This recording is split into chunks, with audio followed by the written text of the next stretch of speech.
As we enter Shabbat this week, the recent terror attacks in Israel have highlighted how delicate and interconnected our global community is.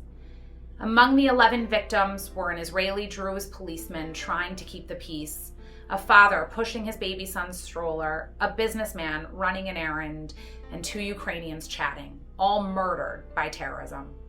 Terror and hate, pain and grief know no borders. Our global Jewish community is still reeling from the ongoing crisis on the ground in Ukraine, affecting all of us, both nationally and locally. More than 4.1 million Ukrainian refugees have fled the violence, and we now know that together as a global Jewish community, we need to raise more than $100 million to provide aid and relief during this crisis and to help rebuild once it finally comes to an end. Because of you, Nevada has raised more than $175,000. Thank you. But there is still a significant need on the ground. Your support is helping those caught in the fighting, assisting those seeking to flee, aiding refugees in neighboring countries, and facilitating Aliyah. We've heard from our partners on the ground that safely transporting Ukrainian Jews from within the war zone has become a major challenge.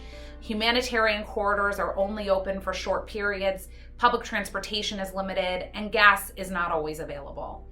Our partners are supporting hotlines to coordinate the movement of refugees, bus services, temporary housing within Ukraine and neighboring countries, and food and other emergency supplies for the harrowing journey.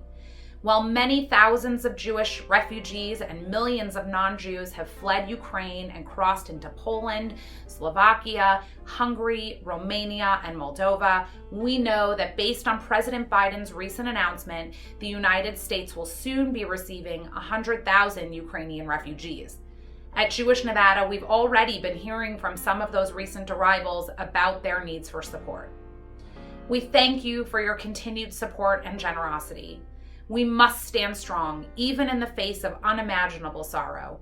May the memories of the victims of both the war in Ukraine and this week's horrific terror attacks in Israel serve as a source of mitzvot and brachot to all who knew them.